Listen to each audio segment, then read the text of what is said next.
filósofo Mário Sérgio Cortella e a intolerância. Você sabe que a palavra intolerância ela tem origem, né, dentro de um radical latino que é tol, que significa suportar, no sentido de segurar.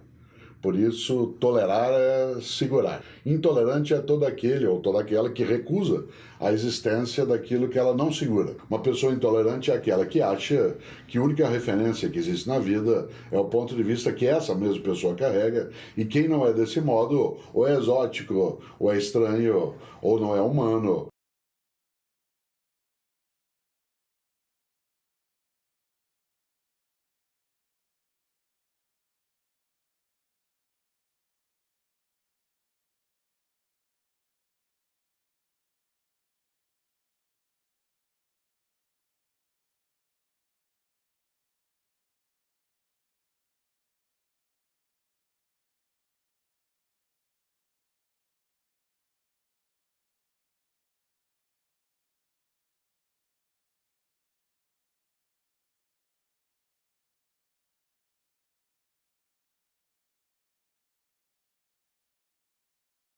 Há muitos modos de traduzir a intolerância. Por exemplo, no campo da religião, eu posso chamar aquele que não tem a mesma religião que eu de infiel. Né? Isto é, aquele que não crê na verdade que é a minha. Eu posso ter intolerância no campo do futebol, da política partidária, né, da convivência em relação à orientação sexual. Isto é, em última instância, né, a intolerância é a recusa a outros modos de ser. O Brasil passa por um momento em que o véu descobriu essa intolerância que já existia.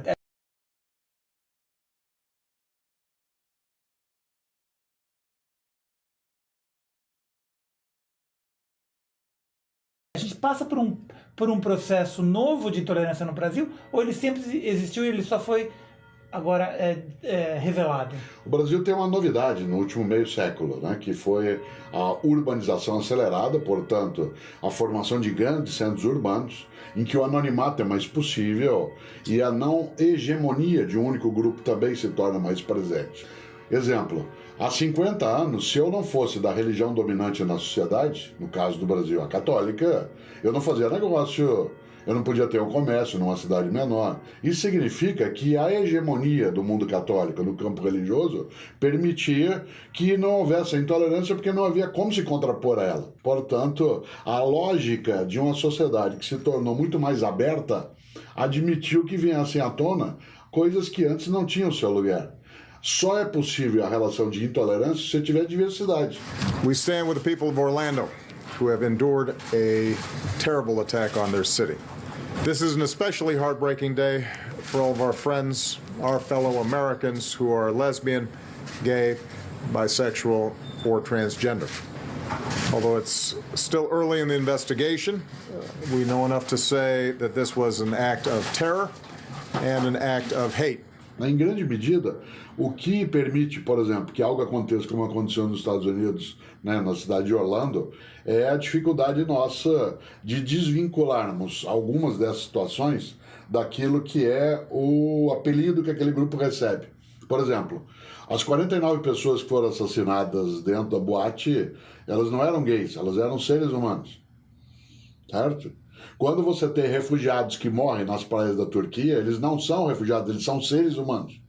Porque a ideia de que você possa ter o gay, o refugiado, o indígena, né, o sem terra, o sem teto, tudo isso dá uma diminuição de estatuto em relação à pessoalidade, né, que aquele ser carrega. Quando você coloca ser humano, você dá uma identidade imediata. Então, esse esvaziamento conceitual a intolerância carrega quando ela tenta fazer com que aquele que não é ser humano, né, ele seja entendido como menos. Toda vez que eu coloco ele no mesmo patamar, aquela intolerância fica colocada num nível diferenciado. O ataque feito na UNB ou no Rio de Janeiro, ele é apenas uma possibilidade que a democracia coloca hoje. Eu acho que a gente vai ter de conviver com essas condições em que um grupo vai, né, e decide ocupar um espaço e o outro vai e o desocupa.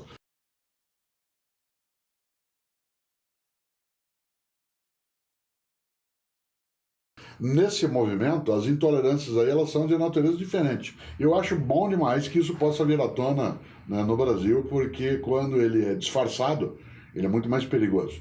Né? E quando essa questão da intolerância ela vem desse modo, em que um grupo se identifica e vai e faz, o nível de confrontamento de natureza teórica ou judicial fica muito mais evidente. Esse nome Lava Jato é apropriado? É curioso porque o jato é menos importante aí do que a ideia do lava. Né? Veio à tona algo que o Brasil já tinha durante décadas e décadas e que a luz estava apagada. Quer dizer, eu sempre digo que o que nós temos hoje no Brasil não é a corrupção em larga escala, mas é o começo da apuração e do desvendamento de mecanismos de apodrecimento, né, da nossa condição. Nós estamos, no momento, apurando só o recurso público que é furtado no caixa.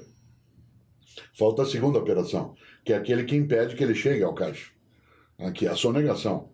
A Receita Federal calcula que, por exemplo, só em 2012 deixaram de ser pagos como impostos 400 bilhões de reais. Isso é mais do que o orçamento do Ministério da Educação no Brasil para um ano. Isso significa que o dinheiro é furtado, o dinheiro coletivo, quando ele não chega ao caixa por meio da sonegação e quando ele lá estando ele é desviado. Esses dois modos agravam a nossa condição.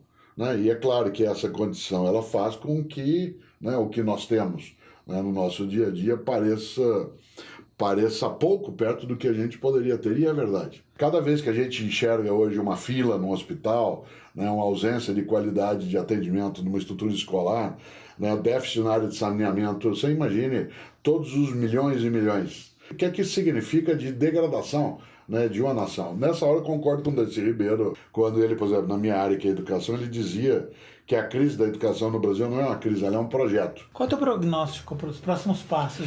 Nós estamos vivendo no Brasil hoje, às vezes as pessoas dizem, nossa, o Brasil está tão confuso. Eu digo, não, ele está confuso, de maneira alguma. O que a gente tem é uma pluralidade de variáveis. Né? Você pode olhar e dizer...